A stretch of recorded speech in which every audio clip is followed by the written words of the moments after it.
I had an awesome childhood. Like most kids growing up in the 90s, my TV schedule consisted mostly of SpongeBob, Power Rangers, and Transformers. For the most part, I wasn't into really kiddie shows like Barney or Mr. Rogers or anything like that. But the other day, I was talking with my mom about when I was a little kid. At one point during the conversation, she brought up the topic of an old TV show I sometimes watched. It was called Stubb's Clubhouse. I was unaware of the show she was referring to at first, but then the memories came flying back. I remembered it so clearly almost instantly. Basically, Stubb's Clubhouse was a cheesy, low-budget kids show starring a clown named Stubb.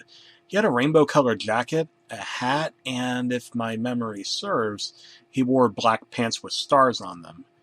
The show was kind of a rip-off of Pee-wee's Playhouse, even I as a young kid could tell that.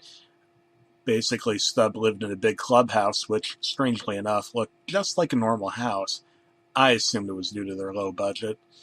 Stubb had a group of friends who lived in the clubhouse, and I don't remember much, but I vaguely remember a poodle and a man in a really badly made elephant costume. Like I said, I don't remember much about the show. I didn't watch it very much, mainly for two reasons. One was that it aired at a very strange and late time, around 10:30, which is bizarre for a kids show. And the second reason was it only aired on a really obscure channel called Channel Bebo, which only aired shows for about 3 years. Then the channel was shut down for unknown reasons. The only other thing I remember about the show was the theme song, and it was sung by a woman who sounded like she was half asleep while singing it, and the background music was played entirely on a xylophone. In around November of 2006, I just turned 14. This was a few days after the conversation with my mom, and I decided to treat myself to a little trip to half-price books. See, I like half-price books more than Barnes & Nobles because you can find older books and movies as opposed to the up-to-date stuff at B&N. So I was browsing through the videotapes, searching for a tape of one of my favorite shows, Street Sharks, a show about anthropomorphic sharks that fought crime. I was going through the tapes in alphabetical order, and I just reached the S section when something caught my eye.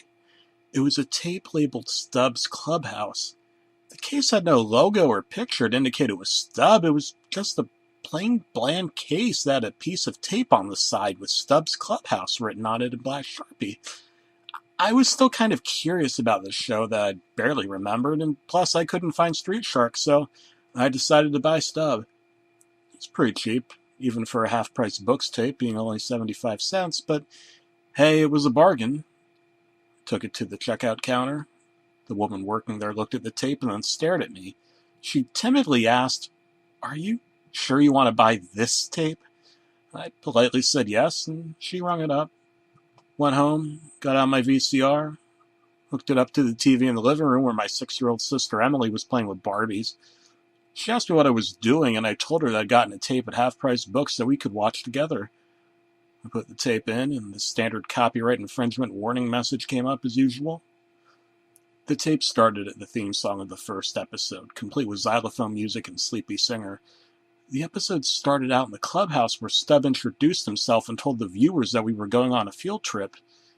There was a very bad rough cut to a playground in the middle of a grassy park. It was a group of small children about as old as my sister playing on a merry-go-round. Stubb walked up to them and they all ran to give him hugs. After that, Stubb looked at the camera and asked if the kids at home would like to play too. As assumed, Emily piped up, "Yes," and Stubb replied, "Alrighty-o, then come on down to the playground and play with me." Emily asked me if she could go to the playground with Stubb, but I told her that this was filmed. However, I saw something interesting out of the corner of my eye. We have a playground in our neighborhood about a block from our house, but close enough that we can see it from our living room window. It took me a second to make the connection, but it hit me that the playground in the video is the same as the playground in our neighborhood. Then it hit me even more. The same children in the show are playing on our playground right now. They were wearing the same clothes as they were in the video, and they were performing the exact same actions, almost as if the video were being filmed live. Then I noticed something that disturbed me greatly. In the video, one of the children was holding Stubb's hand, and when I looked out the window, that same child was making a motion like he was holding someone's hand, but there was no one there. I was shocked. I immediately ejected the tape. Much to Emily's sadness, as she was beginning to grow fond of the show, I took the tape and threw it in the garbage. I thought I was done with Stubb, but I was wrong. The next day, when my mom picked Emily up from kindergarten, Emily told me that Stubb had been following their car driving a black van. She said she'd looked out the back window and saw Stubb behind the wheel of the van. She told me that she had told Mom, but Mom didn't see any cars or vans whatsoever in her rearview mirror. Emily told me she was confused and somewhat worried. I told her not to worry and to try and relax and let an adult handle the situation.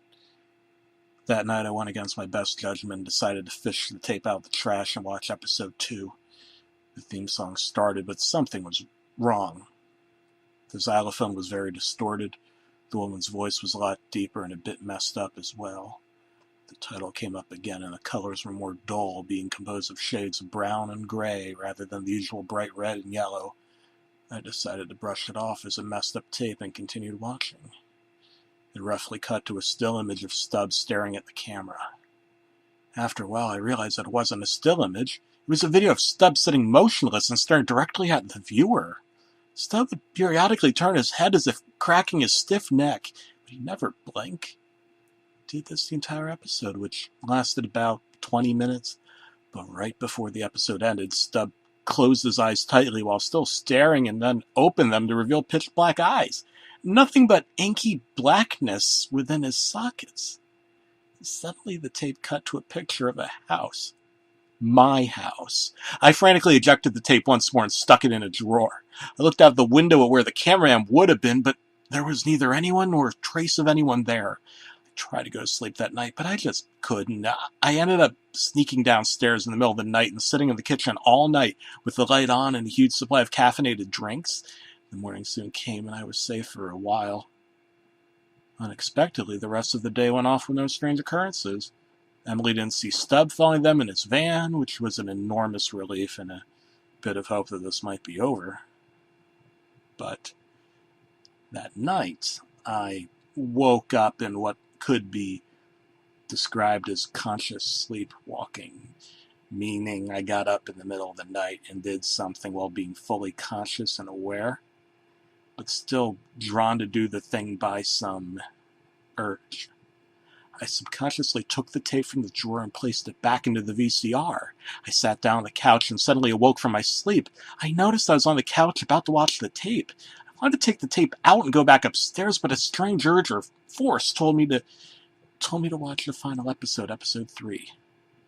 The opening started, and this time it was totally different. The xylophone had been replaced with a loud banging, and the voice had now become a deep demonic-sounding voice, singing lyrics in a language I couldn't understand. The title came up, and the title card looked like it had been slashed by the claws of a large animal. When the episode turned on, Stubb was sitting at a table with some children. He asked the children if they wanted to play a game, and they eagerly said yes. Stubb reached under the table and revealed a large carving knife. He asked one of the children to place their arm on the table. The small girl did, and Stubb asked, "Tell me how it feels." He began to slowly slice a thin layer of flesh from the girl's arm like he was peeling a potato.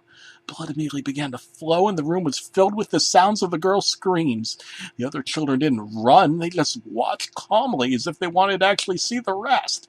He asked the girl, "Doesn't it feel happy?" Stubb continued to slice layer after layer of flesh from the girl's arm until he hit bone. The girl was wailing like a banshee at this point, and I was in absolute shock. I felt like I'd violently throw up at any moment. The girl's arm was drenched in blood, which had spilled onto the table and created a puddle on the tabletop. Stubb started laughing in a happy, clown-like way, and the video ended. However, it then cut to another video. It was a video of Emily's room right now. She was sound asleep. Standing over her bed and looking down at her was Stubb. Suddenly, he looked at the camera with inky black eyes in his sockets.